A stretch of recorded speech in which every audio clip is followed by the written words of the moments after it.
Tim SAR temukan satu korban tewas banjir bandang.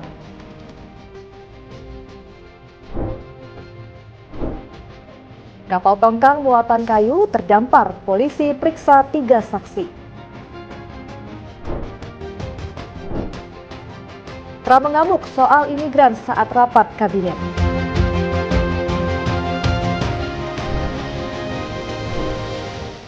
Selamat petang pemirsa setia Berita Nasional TV. Senang sekali Berita Nasional Petang kembali hadir menyapa Anda. Selain 3 berita utama tadi, akan ada informasi lainnya dari dunia politik, ekonomi, hingga isu sosial yang sedang hangat diperbincangkan.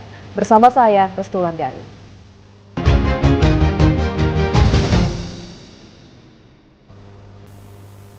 Ya, kita langsung saja ke berita pertama pemirsa. Presiden Prabowo Subianto menerima Sekretaris Jenderal Liga Muslim Dunia Sheikh Muhammad Abdul Karim Al-Isya di Istana Merdeka Jakarta. Wakil Menteri Haji dan Umroh Dhanil Anzar Simanjuntak menjelaskan hasil pertemuan, menegaskan pengaruh Indonesia dalam mendorong perdamaian dunia Islam. Pertemuan tadi berlangsung dengan akrab, ada beberapa catatan. Presiden Indonesia Prabowo Subianto menerima Sekretaris Jenderal Liga Muslim Dunia Sheikh Muhammad Abdul Karim Al-Isya dalam pertemuan di Istana Merdeka Jakarta. Presiden Prabowo didampingi Ketua MPR RI Ahmad Muzani serta Wakil Menteri Haji dan Umroh Dhanil Anzar Simanjuntak. Usai pertemuan, Dhanil Anzar Simanjuntak menjelaskan, Sheikh Al-Isya menilai Indonesia di bawah kepemimpinan Presiden Prabowo memiliki pengaruh kuat di dunia Islam dan secara global. Menurut Dhanil, Sheikh Al-Isya menyampaikan harapan agar Indonesia terus menjadi wajah utama dunia Islam memperjuangkan perdamaian. Dhanil menambahkan, Presiden Prabowo menyampaikan apresiasi atas dukungan Liga Muslim Dunia dan pemerintah Arab Saudi terhadap rencana pembangunan kampung haji di Arab Saudi. Presiden menekankan penting peningkatan pelayanan haji bagi jemaah Indonesia. Sheikh Muhammad Abdul Karim juga tadi Sekjen Liga Muslim Dunia menyampaikan bahwasannya berharap masyarakat Indonesia, terutama kepemimpinan Presiden Prabowo, itu bisa menjadi wajah utama dunia Islam nantinya. Karena peran-peran dan kepemimpinan Presiden Prabowo hari ini itu sangat memiliki pengaruh yang luar biasa, dan mudah-mudahan kiblat perdamaian dunia Islam itu bisa dibawa oleh Presiden Prabowo melalui Indonesia. Dhanil mengungkapkan Sheikh Al-Isya mengundang Presiden Prabowo menjadi pembicara Muktamar Liga Muslim Dunia. Ia menegaskan undangan tersebut menjadi bukti menguat hubungan Indonesia dengan Liga Muslim Dunia serta pengakuan atas komitmen Presiden Prabowo dalam mendorong perdamaian global. Tim Liputan Berita Nasional TV. Barangkali di sana ada jawabnya. Mengapa di tanahku terjadi bencana? Mungkin Tuhan mulai bosan melihat tingkah. Kita beralih ke informasi terkait bencana Sumatera. Pemirsa, 1 korban tewas banjir bandang di Tapanuli Selatan, Sumatera Utara ditemukan. Jenazah dibawa ke rumah sakit. Hari ini pencarian korban hilang terus dilakukan dengan cara menyisir sepanjang jalan area terdampak banjir.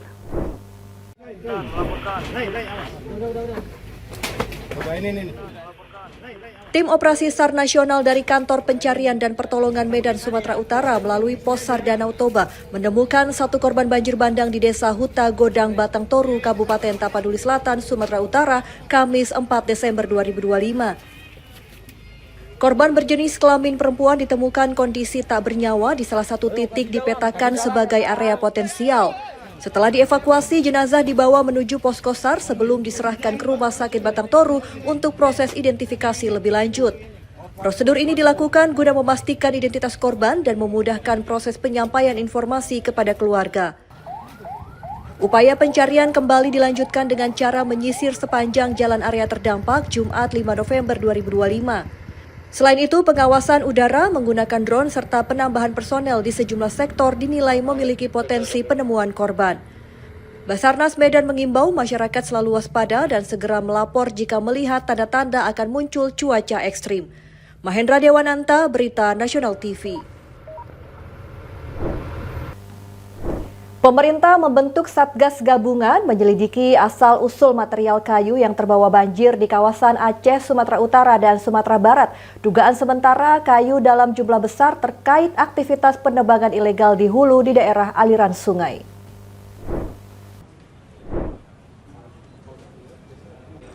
Menteri Kehutanan Raja Juli Antoni bersama Kapolri Jenderal Listio Sigit Prabowo menyepakati pembentukan Satgas Gabungan menyelidiki asal-usul material kayu yang terbawa banjir di Aceh, Sumatera Utara, dan Sumatera Barat.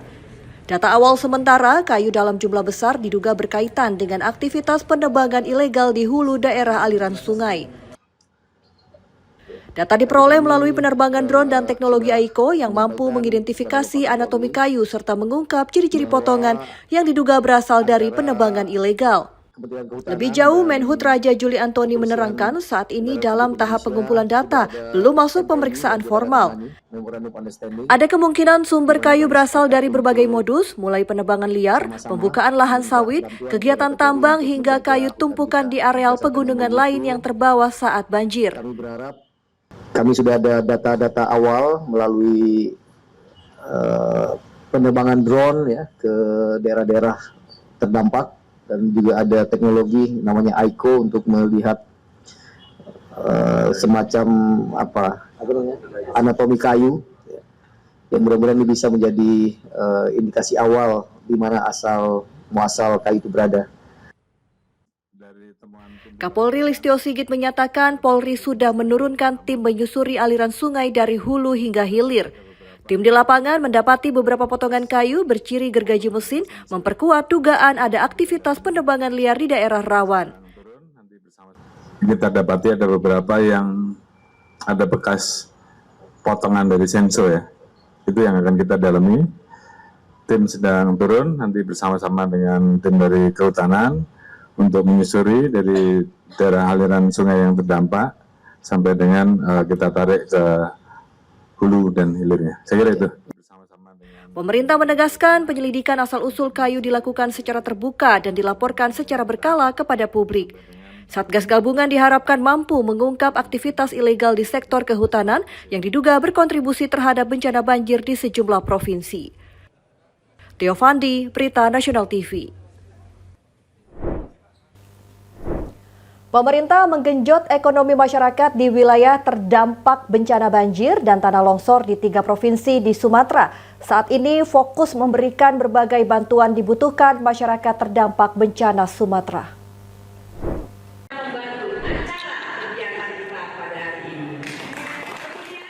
Pemerintah melalui Kementerian Ekonomi Kreatif berusaha menggerakkan ekonomi masyarakat di wilayah terdampak bencana banjir dan tanah longsor di Sumatera Utara, Sumatera Barat, dan Aceh. Wakil Menteri Ekonomi Kreatif Iren Umar menegaskan kementeriannya ikut serta membantu korban bencana banjir dan tanah longsor di 3 provinsi di Sumatera. Pihaknya berusaha memulihkan ekonomi masyarakat di wilayah terdampak bencana Sumatera. Saat ini, kata Iren Umar, pemerintah fokus memberikan bantuan yang sangat dibutuhkan masyarakat terdampak bencana. Hal tersebut disampaikan Iren Umar usai acara Ekraf Design Festival 2025 di Taman Ismail Marzuki Menteng, Jakarta, Kamis 4 Desember 2025. Kalau dari Ekraf itu kan kita lebih ke ekonomi kreatif ya. Namun tentunya yang kita lakukan adalah penggalangan dana di dalam kementerian sendiri. Dan kita juga sudah berkoordinasi dengan kementerian lain untuk menanyakan apa yang kita bisa bantu gitu loh, untuk memulihkan ekonominya. Sekarang adalah penanggulangan bencananya dulu yang dibutuhkan ya toh. Tapi setelah itu kita akan turun untuk bisa membantu mereka untuk menggerakkan ekonominya kembali. Iren Umar mengklaim pihaknya sudah berkoordinasi dengan lintas kementerian berusaha menggerakkan ekonomi masyarakat di wilayah terdampak bencana Sumatera. Dari Jakarta, Dio Malau, Berita Nasional TV. Kementerian Kelautan dan Perikanan atau KKP menerangkan ribuan batang kayu gelondongan di pesisir pantai Padang Panjang akibat banjir bandang memengaruhi kehidupan di pesisir. Aktivitas nelayan terganggu. Kayu gelondongan diduga hasil penebangan ilegal merusak ekosistem laut.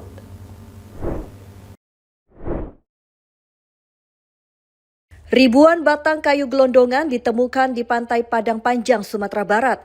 Temuan ini menjadi perhatian khusus Kementerian Kelautan dan Perikanan atau KKP. Kayu-kayu gelondongan ini terbawa arus dari kawasan hutan saat banjir bandang dan tanah longsor menerjang sejumlah wilayah di Sumatera Barat. Direktur Jenderal Pengelolaan Kelautan KKP Koswara menerangkan keberadaan kayu-kayu tersebut memengaruhi kehidupan di pesisir. Selain mengganggu aktivitas nelayan, tumpukan kayu berbagai ukuran merusak ekosistem laut. Saat ini tim Satgas Bencana sudah melakukan tindakan kedaruratan. Keberadaan kayu-kayu gelondongan menjadi pekerjaan rumah bagi Kementerian Kelautan dan Perikanan terutama dalam hal pemulihan. Proses pemulihan ekosistem laut melibatkan sejumlah pihak terkait dengan jangka waktu cukup lama. Ya itu pasti mengganggu kehidupan pesisir, pasti ya. Dan kayu itu kan secara ekosistem bukan ekosistem di laut, ya ekosistemnya di pegunungan. Kami saat ini bersama dengan tim yang ada di sana, Satgas Bencana, saat ini baru melakukan tindakan kedaruratan. Jadi, dari Jakarta, Dio Malau, Berita Nasional TV. Data-data tentang Barangkali di sana ada jawabnya. Mengapa di tanahku terjadi bencana?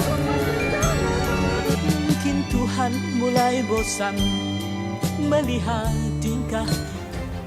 Pemirsa, informasi berita lainnya akan kami sajikan usai jeda berikut ini. Tetaplah bersama kami di Berita Nasional Petang.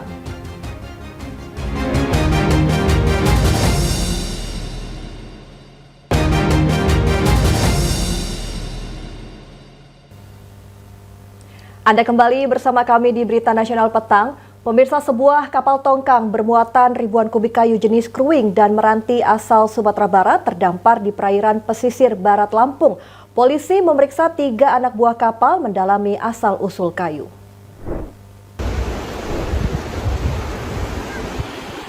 Sebuah kapal tongkang bermuatan 4.800 kubik kayu terdampar di perairan pantai Tanjung Setia, Kabupaten Pesisir Barat Lampung. Kapal terdampar beberapa pekan sebelum bencana banjir dan longsor membawa kayu gelondongan melanda Aceh, Sumatera Utara, dan Sumatera Barat. Data di lapangan diketahui kapal tongkang bernama Ronmas 69 terdampar sejak 6 November 2025 karena baling-baling tugboat terlilit tali, membuat tongkang terbawa ombak ke pantai Tanjung Setia. Muatan kayu dalam kapal tongkang berjatuhan ke laut dan terdampar di pantai Tanjung Setia. Kayu menghantam perahu nelayan hingga rusak. Kabid Humas Polda Lampung Kombes Polisi Yuni Iswandari Yuyun menerangkan polisi memeriksa 3 ABK kapal tongkang. Hasil pemeriksaan diketahui kapal berangkat dari Sumatera Barat. Aparat kepolisian sudah mengambil langkah-langkah dan tindakan karena di dalam kapal itu juga sudah diambil keterangan dari ABK, ada 3 orang di situ ya.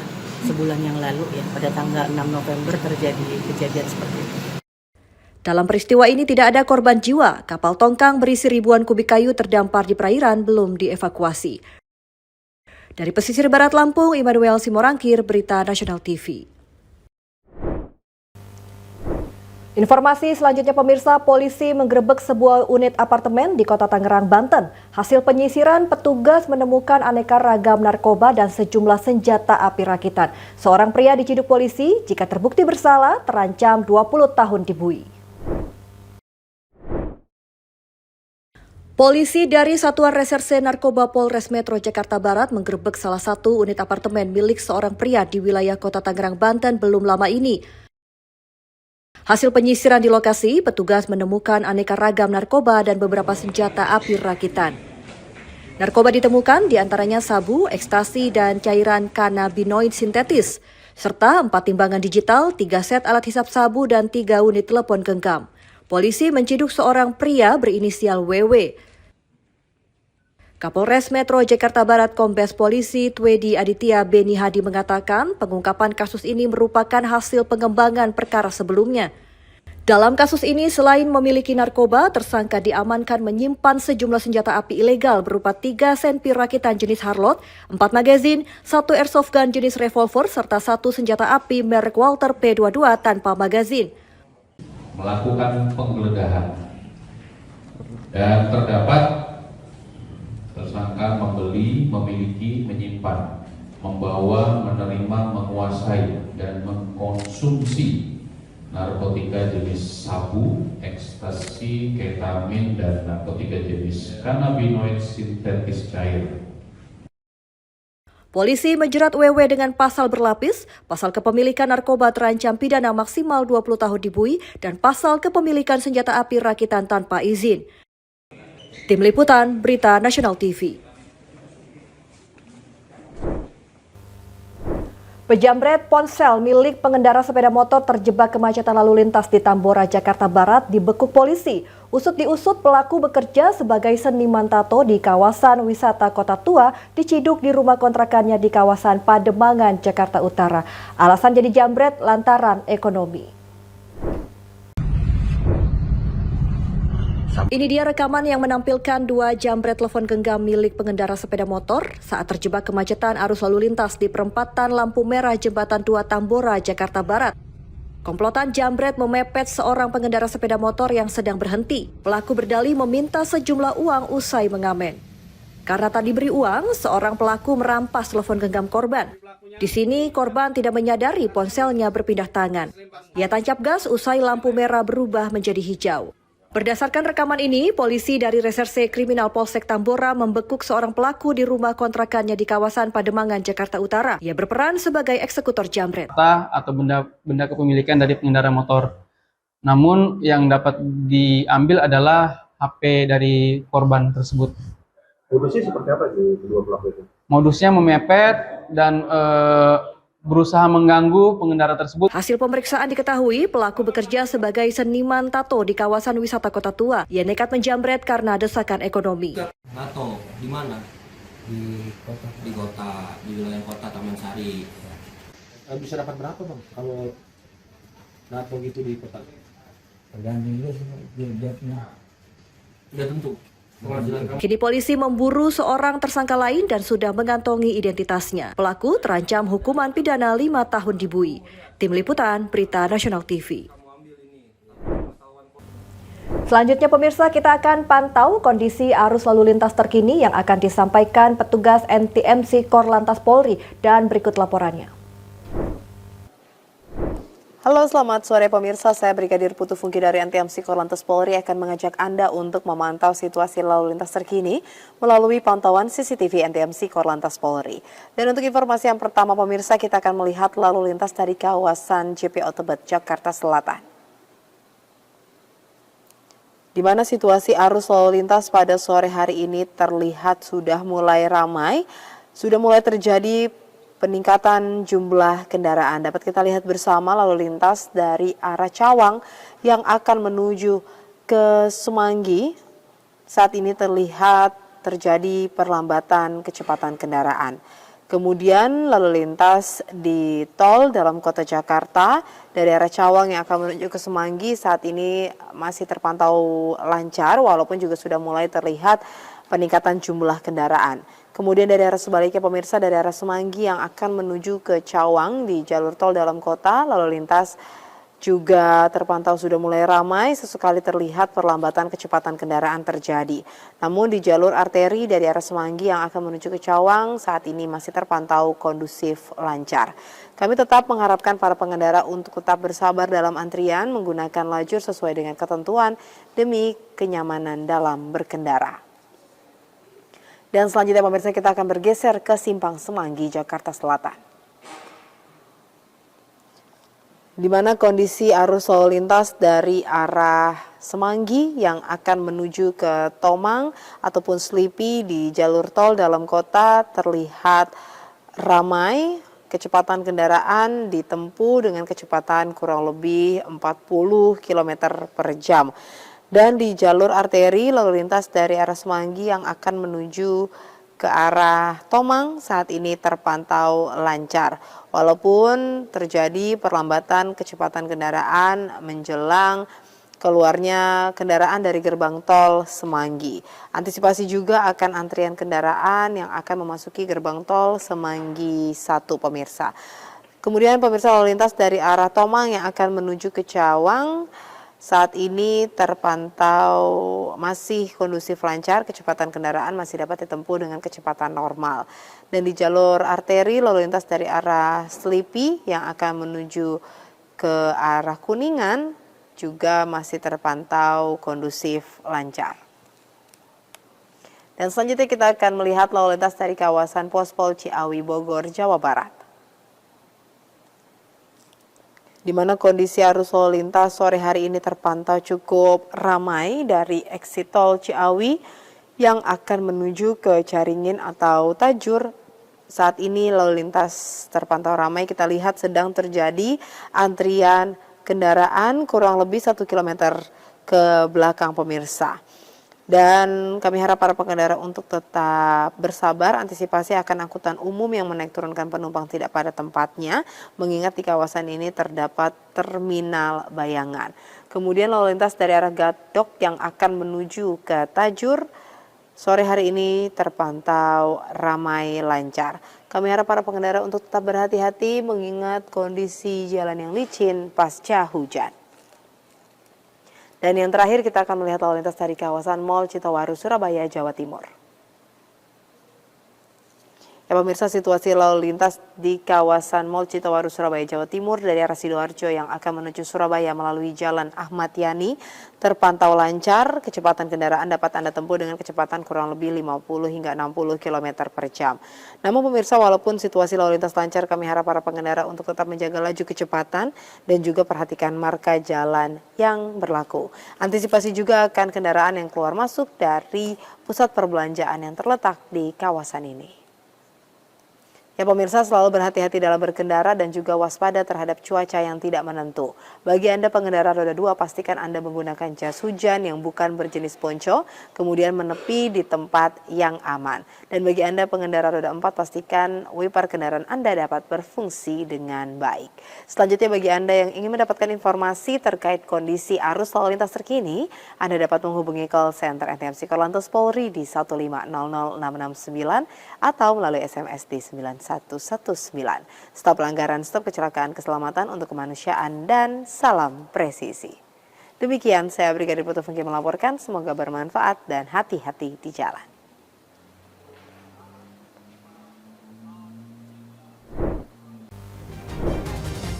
Presiden Trump ngomel dan tertidur di rapat kabinet. Informasi selengkapnya akan kami hadirkan usai jeda. Tetaplah bersama kami di Berita Nasional Petang.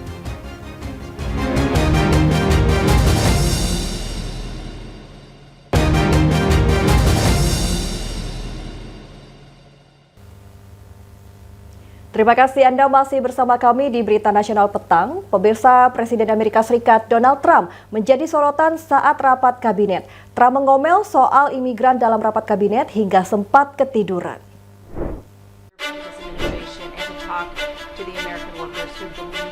Presiden Amerika Serikat Donald Trump melontarkan komentar berbau kebencian terhadap imigran Somalia pada rapat kabinet Selasa 2 Desember 2025. Trump mengatakan mereka seharusnya tidak diterima di Amerika Serikat.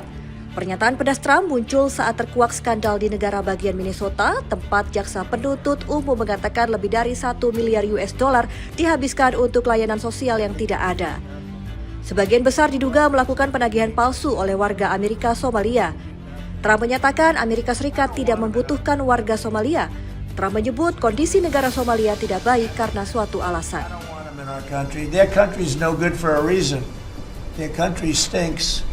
And we don't want them in our country. I could say that about other countries too.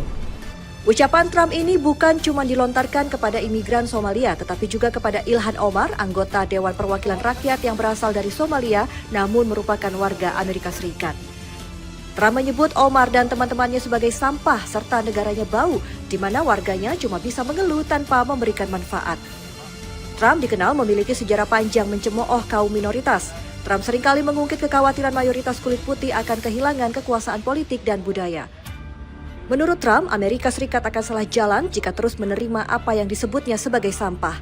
Trump mengatakan warga Amerika keturunan Somalia tidak berkontribusi apapun. Selain mengomel soal imigran, Trump sempat tertidur dalam rapat kabinet maraton di Gedung Putih itu.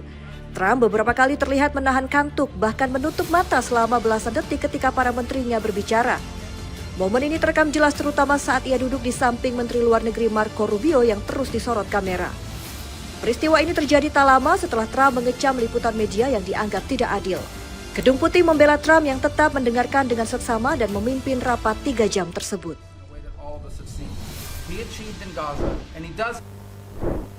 Presiden Rusia Vladimir Putin mendatangi India saat tekanan Barat dan persaingan geopolitik serta perang antara Rusia dan Ukraina. Kunjungan ini menunjukkan hubungan Moskow dan New Delhi semakin kuat serta menegaskan komitmen jangka panjang bidang energi, pertahanan, dan diplomasi.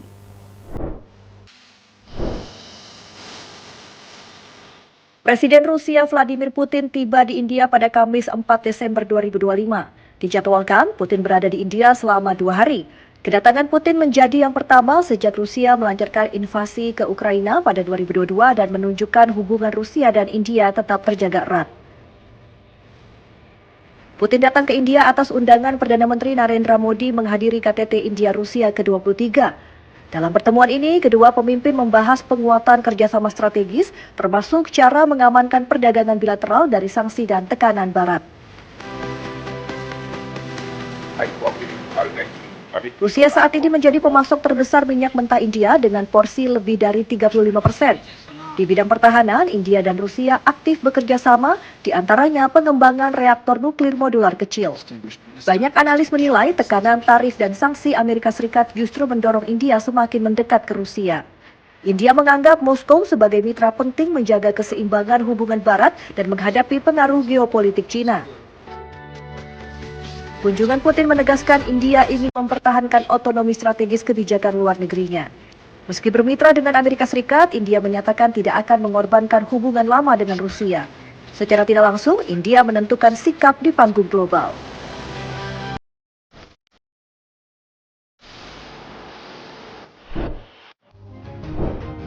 Informasi tadi sekaligus menutup perjumpaan kita di Berita Nasional Petang kali ini. Saya Restulandari beserta kru yang bertugas pamit undur diri. Selamat petang, selamat kembali beraktivitas dan sampai jumpa.